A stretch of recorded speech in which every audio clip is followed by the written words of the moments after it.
ಜಾತಿಗಣತಿ ವಿರುದ್ಧ ಒಕ್ಕಲಿಗ ಮತ್ತು ಲಿಂಗಾಯತ ನಾಯಕರ ಆಕ್ರೋಶ. ಜಂಟಿ ಹೋರಾಟಕ್ಕೆ ಮುಂದಾದ ಒಕ್ಕಲಿಗರ ಸಂಘ. ಒಕ್ಕಲಿಗ ಸಮುದಾಯದ ಪ್ರತ್ಯೇಕ ಸಮೀಕ್ಷೆಗೆ ಪಟ್ಟು. ಇದೆಲ್ಲವನ್ನ ನೋಡೋಣ ಮೀಸಲಾತಿ ಮಿಸೈಲ್ ನ್ಯೂಸ್ ಟಾಪ್ 9 ನಲ್ಲಿ. ಜಾತಿಗಣತಿಯನ್ನು ಜೇನುಗೂಡಿಗೆ ಕೈ ಹಾಕಿರೋ ಸರ್ಕಾರ ಇಕ್ಕಟ್ಟಿಗೆ ಸಿಲುಕಿದೆ. ಒಂದ್ ಕಡೆ ಒಕ್ಕಲಿಗ ಸಮುದಾಯ ಕೆಂಡವಾಗಿದ್ರೆ ಇನ್ನೊಂದ್ ಕಡೆ ಲಿಂಗಾಯತ ನಾಯಕರು ಬೆಂಕಿಯುಗುಳುತ್ತಿದ್ದಾರೆ. ಸಿದ್ದರಾಮಯ್ಯ ಸರ್ಕಾರದ ವಿರುದ್ಧ ಸಮರ ಘೋಷಿಸಿರುವ ರಾಜ್ಯ ಒಕ್ಕಲಿಗರ ಸಂಘ ಹಿಂದೆಂದೂ ಕಾಣದ ರೀತಿಯಲ್ಲಿ ಕರ್ನಾಟಕ ಬಂದ್ ಮಾಡ್ತೇವೆ ಅಂತ ಘೋಷಿಸಿದೆ. ಜಾತಿ ಜನಗಣತಿ ವರದಿ ಜಾರಿಯಾದ್ರೆ ಸರ್ಕಾರ ಬೀಳೋದೇ ಖಚಿತ ಅನ್ನೋ ಮಾತುಗಳು ಕೇಳಿ ಬರ್ತಿದೆ.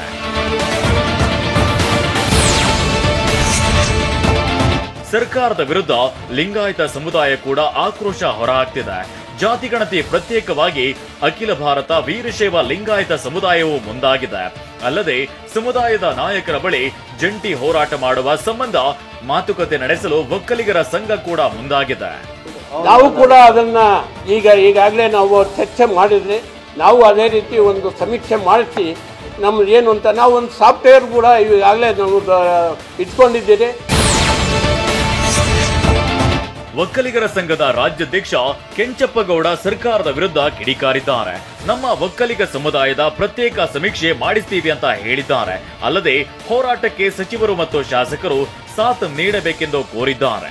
ಒಂದು ಈ ಸರ್ಕಾರದಲ್ಲಿ ನಮ್ಮ ಏನು ಶಾಸಕರು ಮತ್ತೆ ನಮ್ಮ ಮಂತ್ರಿಗಳು ಯಾರ್ಯಾರಿದ್ದಾರೋ ಅವರು ಕೂಡ ಇದಕ್ಕೆ ಹೋರಾಟ ಮಾಡಬೇಕು. ಜಾತಿಗಣತಿ ವರದಿ ವಿಚಾರವಾಗಿ ಒಕ್ಕಲಿಗ ಸಚಿವರು ಶಾಸಕರ ಸಭೆ ನಡೆಸಲಾಗಿದೆ. ಸಭೆ ಬಳಿಕ ಉಪಮುಖ್ಯಮಂತ್ರಿ ಡಿಕೆ ಶಿವಕುಮಾರ್ ಪ್ರತಿಕ್ರಿಯಿಸಿದ್ರು. ಶಾಸಕರ ಅಭಿಪ್ರಾಯವನ್ನ ಸಂಪುಟ ಸಭೆಯಲ್ಲಿ ಹೇಳ್ತೇವೆ. ಸಮುದಾಯದ ಕುರಿತು ನಾವು ಯೋಚನೆ ಮಾಡ್ತಿಲ್ಲ. ನಾನು ಕೆಪಿಸಿಸಿ ಅಧ್ಯಕ್ಷ. ಎಲ್ಲ ಸಮುದಾಯಗಳಿಗೆ ನ್ಯಾಯವನ್ನ ಕೊಡಬೇಕು. ಸುಮ್ಮನೆ ವರದಿ ಮಾಡಿಲ್ಲ. ಲಕ್ಷಾಂತರ ಜನ ಕೆಲಸ ಮಾಡಿದ್ದಾರೆ ಅಂತ ಡಿಸಿಎಂ ಡಿಕೆ ಹೇಳಿದ್ದಾರೆ.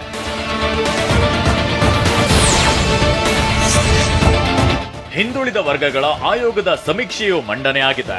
ಏಪ್ರಿಲ್ 19ರಂದು ಚರ್ಚೆಗೆ ಸಿಎಂ ಸಮಯ ನಿಗದಿ ಮಾಡಿದ್ದಾರೆ ಅಂತ ಬೆಂಗಳೂರಿನಲ್ಲಿ ಡಿಸಿಎಂ ಡಿಕೆ ಶಿವಕುಮಾರ್ ಹೇಳಿದ್ದಾರೆ. ಜಾತಿಗಣತಿ ವರದಿ ಕುರಿತು ಬೇರೆ ಬೇರೆ ವ್ಯಾಖ್ಯಾನ ಮಾಡಲಾಗ್ತಿದೆ. ಜನರಿಗೆ ಸರಿಯಾದ ಮಾಹಿತಿ ನೀಡಬೇಕು. ಜಾತಿಗಣತಿ ಒಪ್ಪಿ ಮಾಡಿಸಲಾಗಿತ್ತು.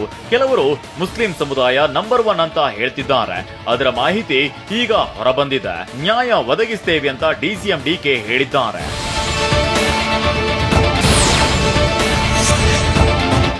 ಜಾತಿಗಣತಿ ವರದಿ ಬಿಡುಗಡೆ ಬಗ್ಗೆ ಶಾಮನೂರು ಸ್ಫೋಟಕ ಹೇಳಿಕೆ ನೀಡಿದ್ರು. ರಾಜ್ಯದಲ್ಲಿ ವೀರಶೈವ ಲಿಂಗಾಯತ ಸಮುದಾಯ ಹಾಗೂ ಒಕ್ಕಲಿಗರನ್ನ ಎದುರಾಕಿಕೊಂಡು ರಾಜ್ಯಭಾರ ಮಾಡೋದಕ್ಕೆ ಆಗತ್ತ ಎಂದಿದ್ದಾರೆ. ಅವರು ಸುಮ್ಮನೆ ವರದಿ ಬಿಡುಗಡೆ ಮಾಡ್ತೀವಿ ಅಂತ ಹೇಳ್ತಿದ್ದಾರೆ. ರಾಜ್ಯದಲ್ಲಿ ಫಸ್ಟ್ ಲಿಂಗಾಯತರು, ಸೆಕೆಂಡ್ ಒಕ್ಕಲಿಗರು ಇದ್ದಾರೆ. ಲಿಂಗಾಯತರು ಒಕ್ಕಲಿಗರು ಇಬ್ಬರು ಸೇರಿ ಹೋರಾಟ ಮಾಡ್ತೀವಿ ಅಂತ ಸರ್ಕಾರಕ್ಕೆ ಎಚ್ಚರಿಕೆಯನ್ನ ನೀಡಿದ್ದಾರೆ. ವೀರಶೈವ ಫಸ್ಟ್, ಸೆಕೆಂಡ್ ಒಕ್ಕಲಿಗರು ಗೊತ್ತಾಗ್ತಾ ಇವೆರಡನ್ನ ಎದುರ್ಕೊಂಡು ರಾಜ್ಯಭಾರ ಮಾಡೋಕ್ಕಾಗತ್ತ?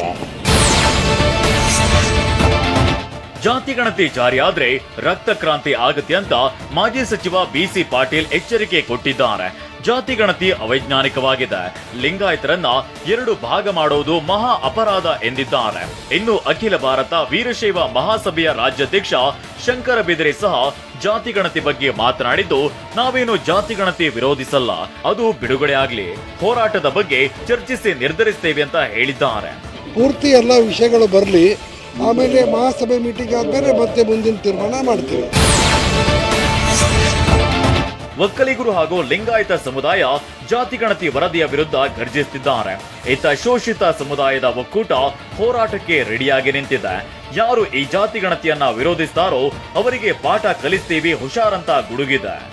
ನಮ್ಮ ಶಕ್ತಿಯನ್ನು ತೋರಿಸ್ತೀವಿ.